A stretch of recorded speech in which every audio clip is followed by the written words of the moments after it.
Ich bin heute mit Jan unterwegs auf dem Forgensee bei Füssen und versuchen wir jetzt mal komplett zu umrunden. Schauen wir mal, ob wir rechtzeitig losgekommen sind, ob es funktioniert. Momentan ist der Wind noch hold, kein Wind, das ist schon mal ein gutes Vorzeichen.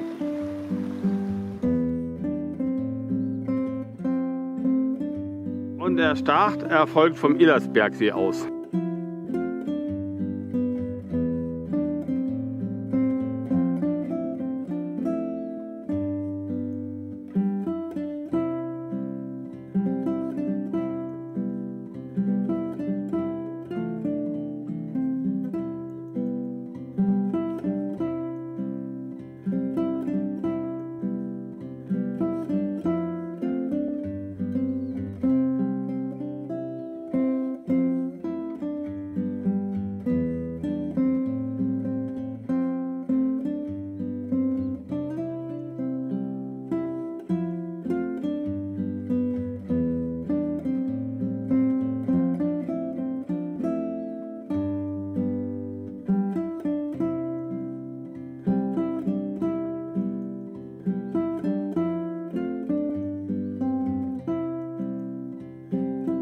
Da ist die erste Biberburg der Tour.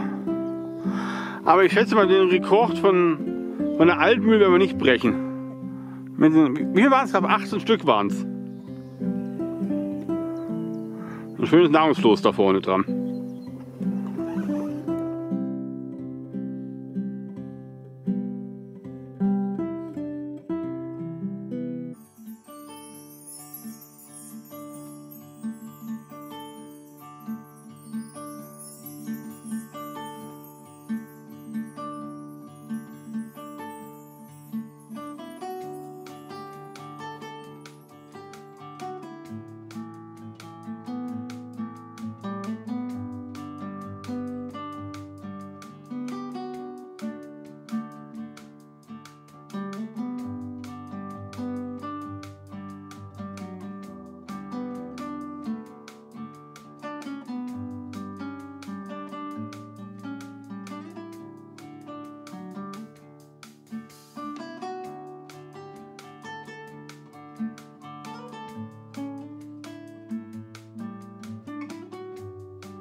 Das Licht ist kaum, aber da hat mehrere menschliche Biberburge. Da könnte der Biber eigentlich schon fast einziehen. Wäre gar nicht mal so schlecht. Da hat so eine schöne Treibguthütte. Eine der größten Attraktionen am See.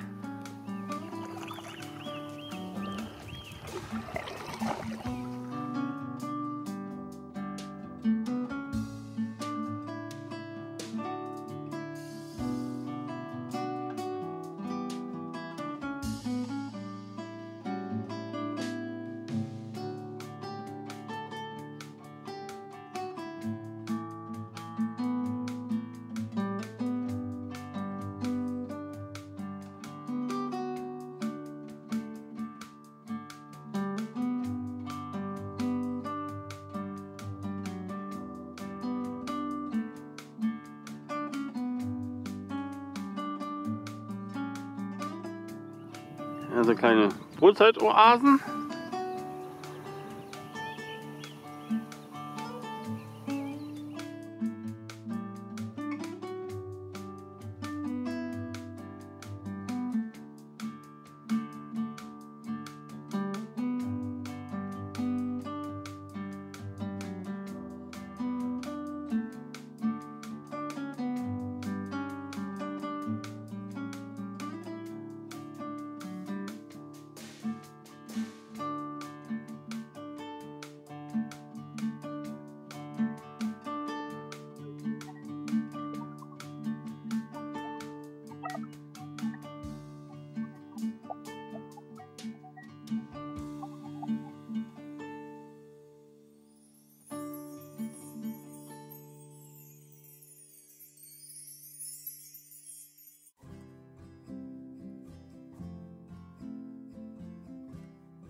So, ist eine kleine Bucht dahinter.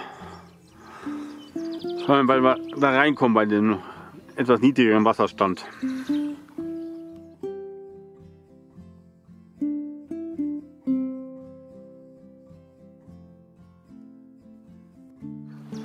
So, und diese Bucht, die endet hier in einem kleinen Bach.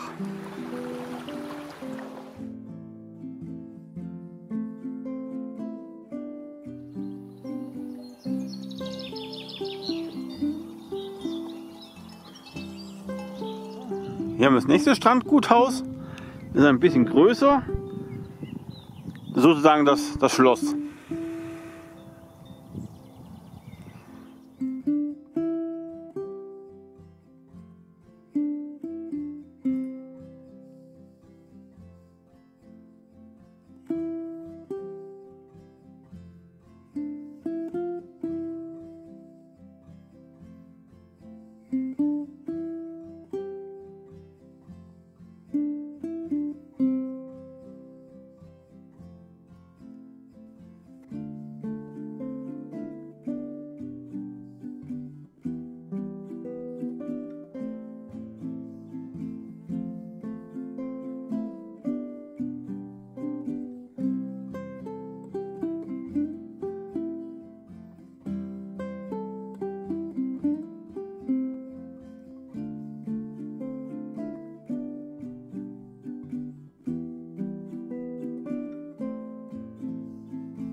So, und ich frage mich, wie viele Segler schon von diesen Masten da gegrillt worden sind, von diesen Stromleitungen.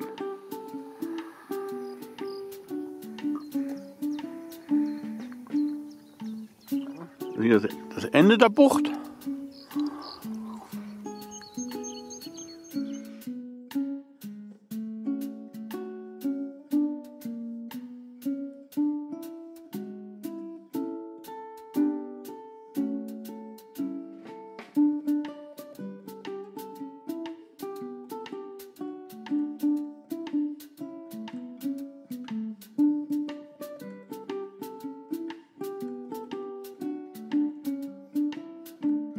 Scheinbar ist es eine Tradition, dass man die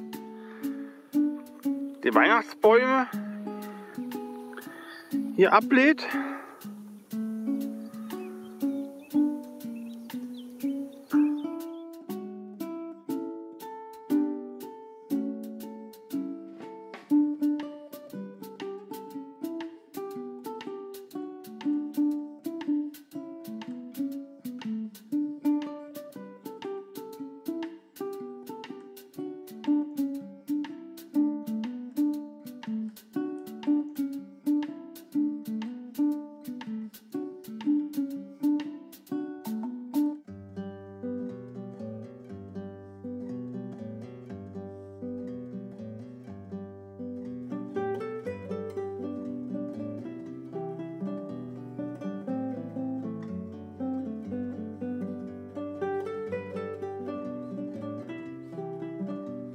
So, jetzt hast du voraus eine Insel.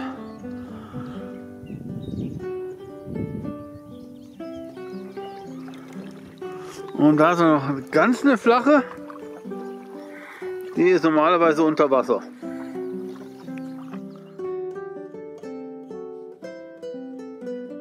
So, hinter der ersten Insel ist alles schlick. Wenn es weitergeht, müssen wir noch im Forgensee treideln. Aber vielleicht haben wir Glück und hinter der zweiten Insel, vielleicht kommen wir da durch.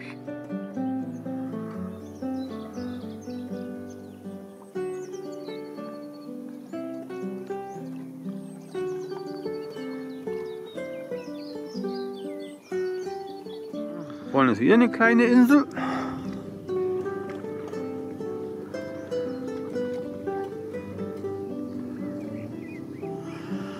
Das ist das Ende der Bucht.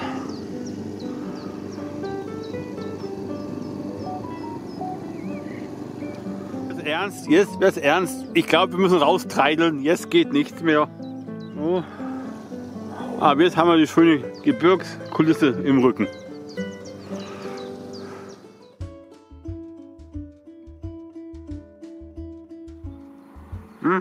Da geht dann ein Flüsslein rein. Müssen wir mal gucken, was für ein Fluss das ist. Das Reinfahren ist nicht gelungen. Da waren die Steine im Weg.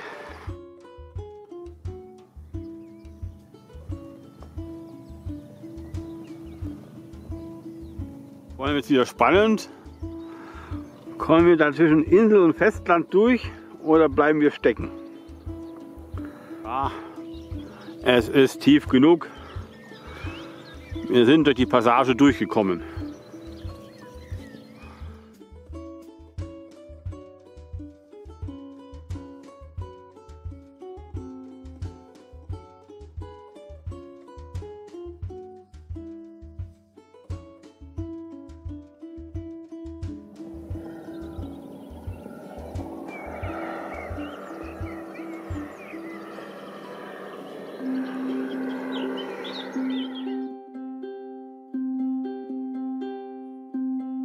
Erstes Blick auf das Schauspielhaus. Raus hat es ein richtiges Treibholzfloß.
Da vorne ist dann spannend, die ganze Teil.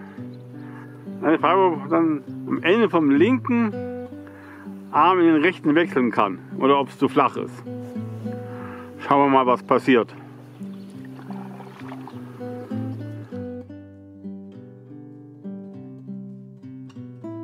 So, vor uns hat es einen Süßwasser-Mangrovenwald.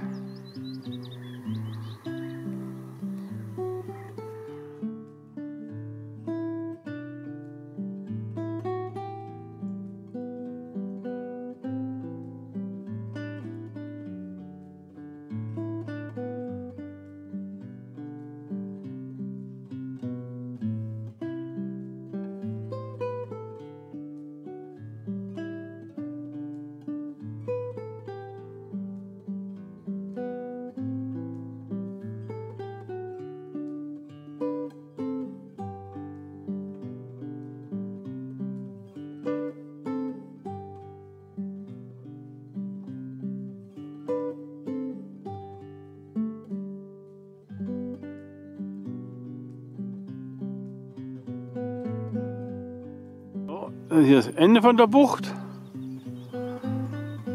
und man kommt hier nicht irgendwie rüber paddeln, das geht nicht.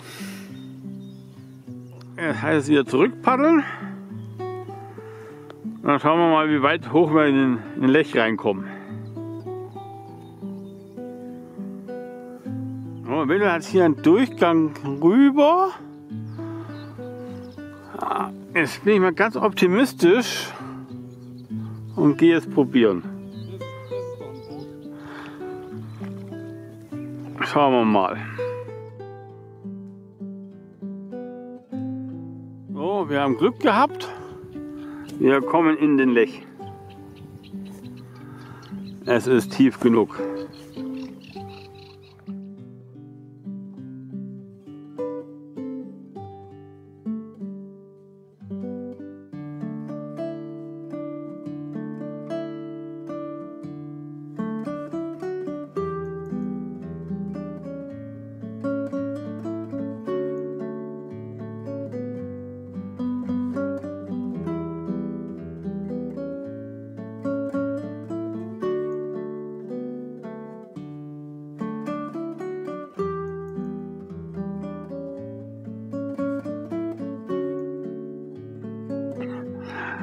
Wenn ich damals da lang in den Lech reingefahren bin, da kommt man zufällig hinter dem Schild da raus.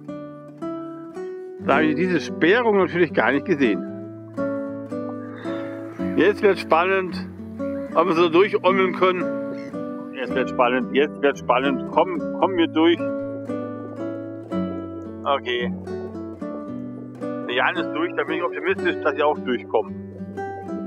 Dann könnte es durchaus klappen. Ja, gedacht, wo ein Grabel langkommt, man doch lange durch. Ja, ich bin hier gerade voll in die Sackgasse reingerauscht.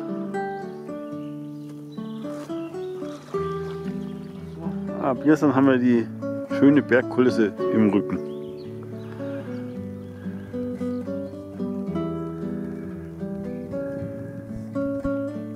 Das ist echt witzig da, dieses Haus passt so zwischen den anderen Häusern irgendwie überhaupt nicht hin.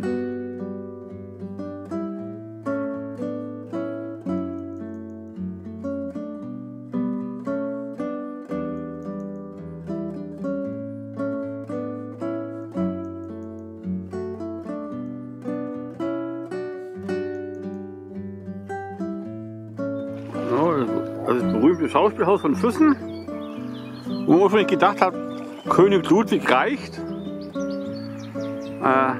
Hat doch nicht gereicht. Jetzt kommt Zeppelin.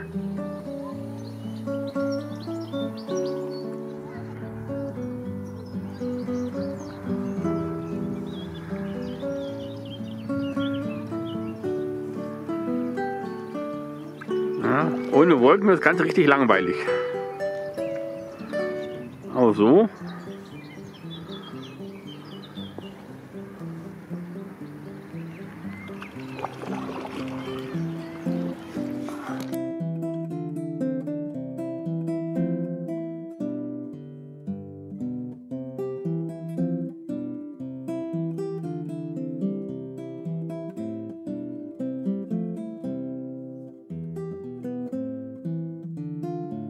Ganz vergessen, jetzt fahren wir wieder in eine Bucht rein, die ist auch ein bisschen größer. Schauen wir mal, ich glaube, wenn ich mich richtig erinnere, ging da hinten ein Bach rein, aber schauen wir mal. So, da haben wir ein Pärchen Rostgänse, keine Nilgänse.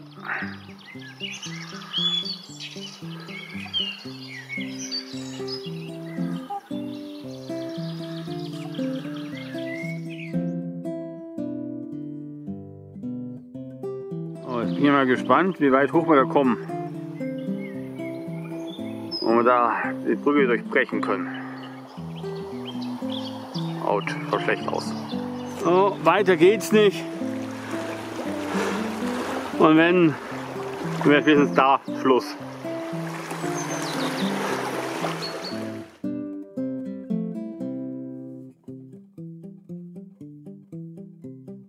Schaukelstuhl direkt in den See reinstampfen.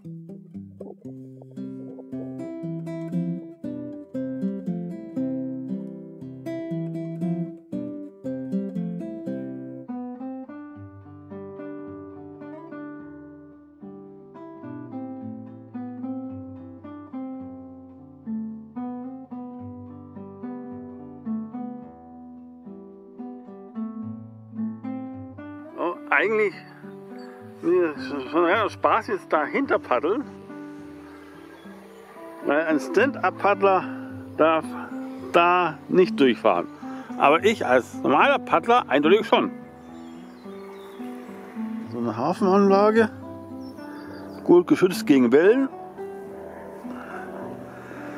Also in den ganzen Buchen mehrere so Hafenanlagen.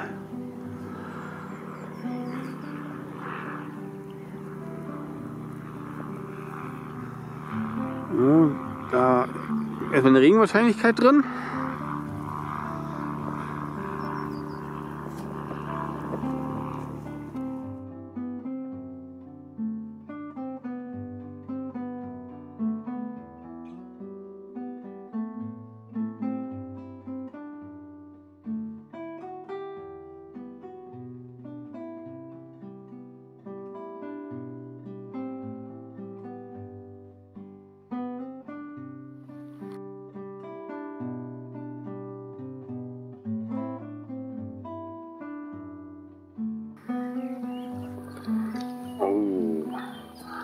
Wahrscheinlich ist da hinten irgendeine Russenjacht versteckt, die keiner sehen darf.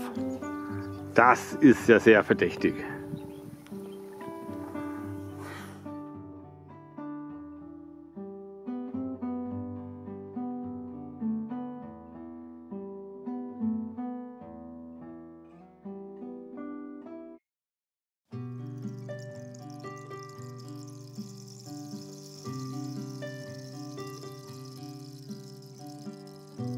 Das scheint eine Insel zu sein.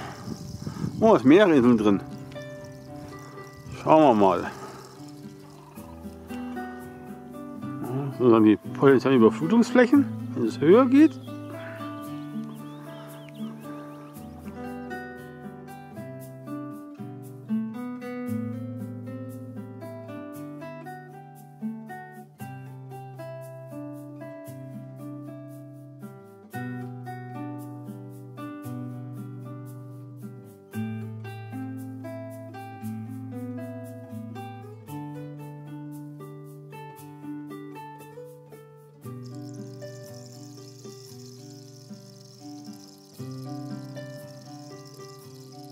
So, der Jahr muss warten, der Wasserspiegel steigt. Ich sehe ihn dann so Ende Mai, da kommt er wieder frei.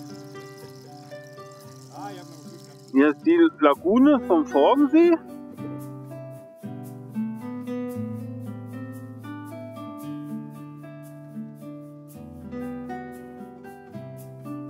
Also riesiges Los auf dem See. Gegenüber haben wir 2 Festboote gesehen und da hat ein zweites Gummotex.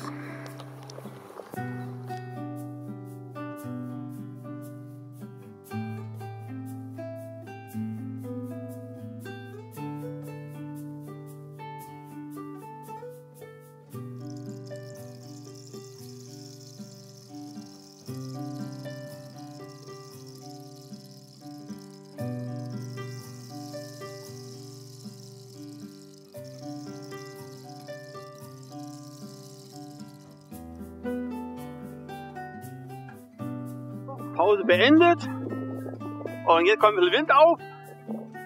Das ist genau das Richtige für mich.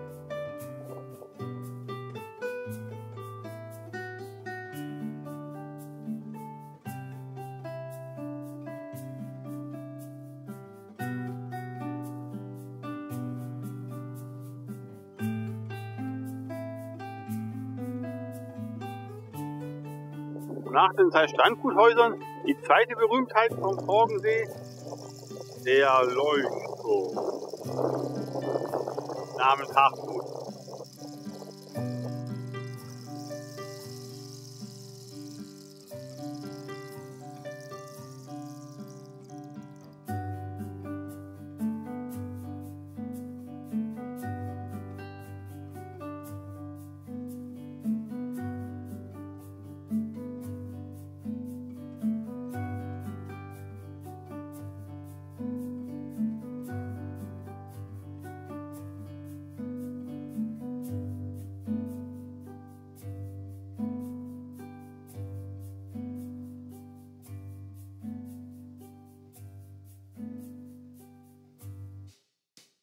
da hat es eine Bucht. Schauen wir mal, wie weit die reingeht. So, das geht ein gutes Stück hinter. Da kommen ja ein bisschen Füssen zurück.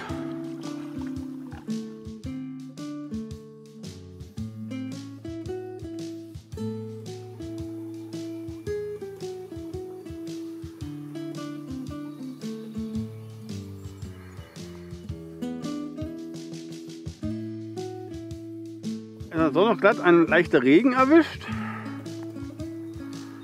So, da hat es einen Biberbau.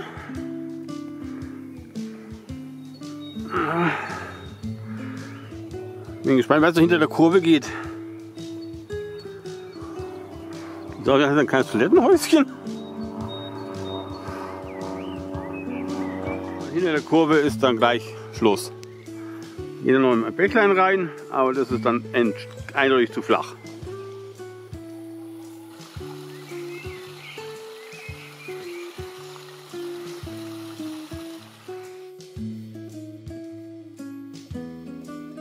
So, nachdem wir von der einzigen Gewitterwolke bzw. Regenwolke in ganz Süddeutschland getroffen worden sind, fahren wir wieder weiter.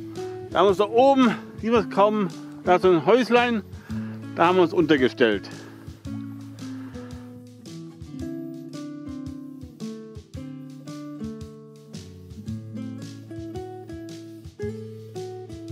Ja, schauen wir mal, ob es da noch länger hinter geht, aber okay, nee, glaube ich da doch nicht.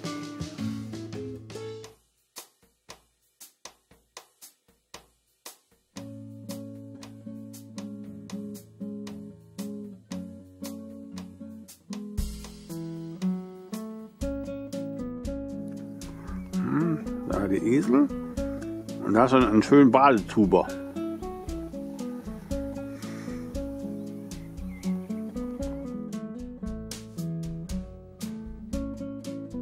So kommt zu glauben, da hat es eine Seawave.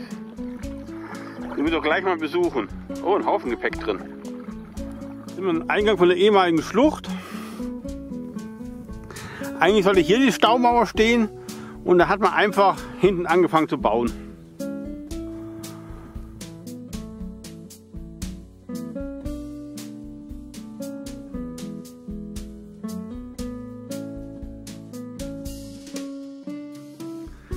So, es geht in die Bucht hinter, die eine große Brücke drin hat. Schauen wir mal, wie weit man heute hinterkommt.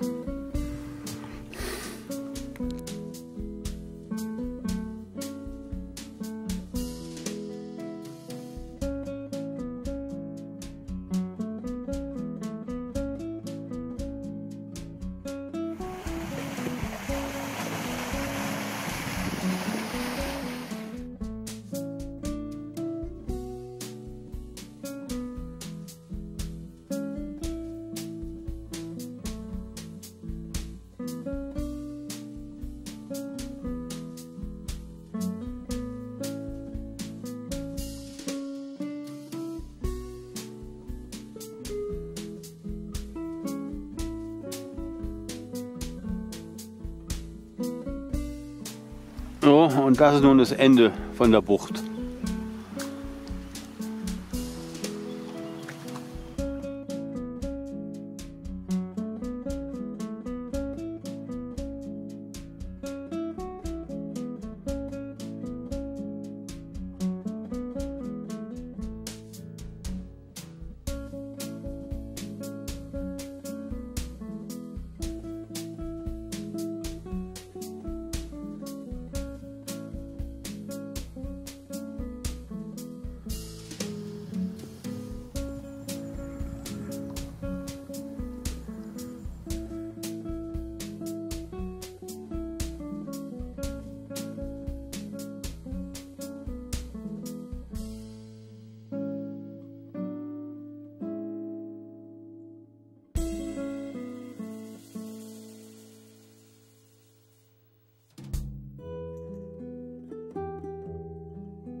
Da taucht jetzt allmählich die Staumauer auf vom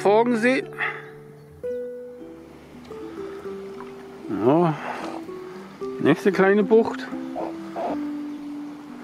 Da scheint Wasser ganz schön tief zu sein. Da hat es einen Sprungbaum. Oh.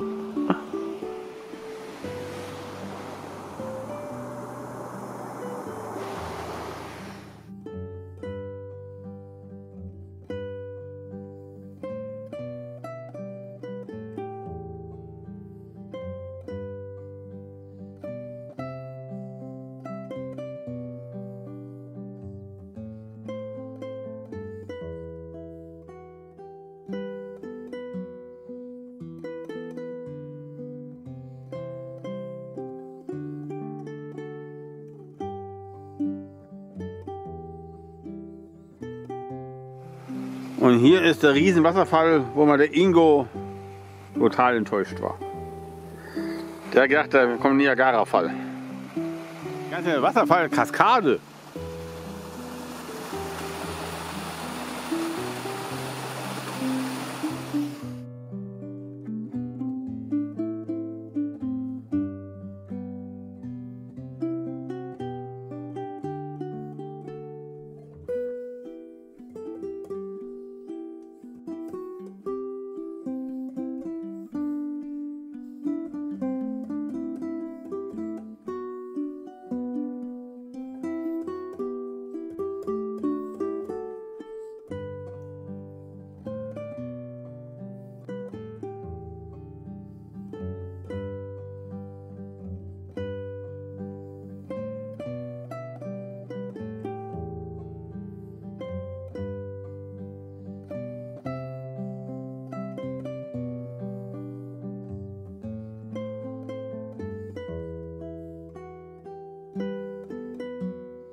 Für die Kühe hier ist immer die Attraktion des Tages.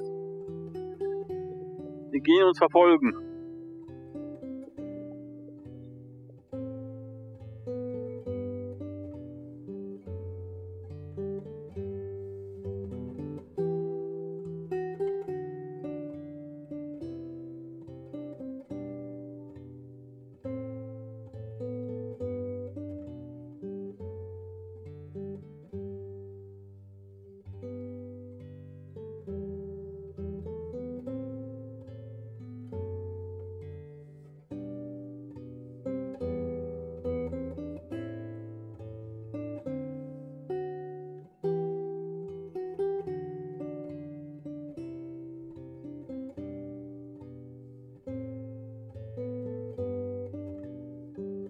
So, jetzt geht's hinter mir zum Illersbergsee, wo wir gestartet sind.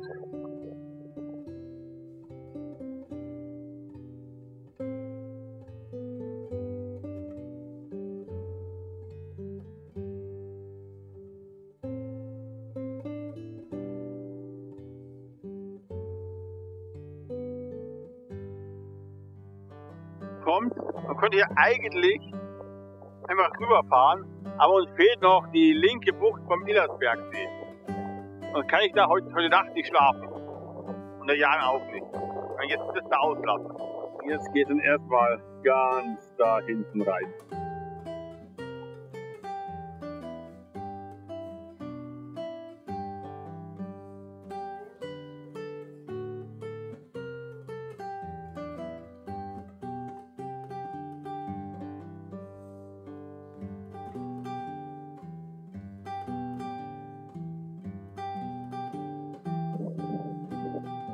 So sagen wir es, die linke Endbucht. Vorher so eine zweite Bucht. So, die andere Endbucht. Und jetzt aber schauen wir vielleicht doch, dass wir uns zum Acker machen. Da kommen doch ganz schön dunkle Wolken.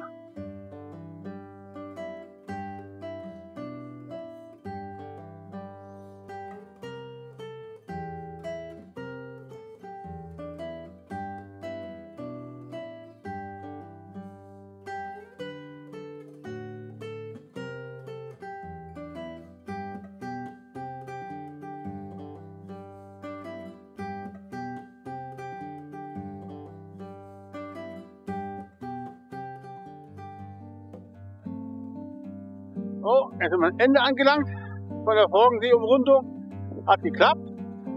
Ein Regenschauer getroffen, ein kurzer.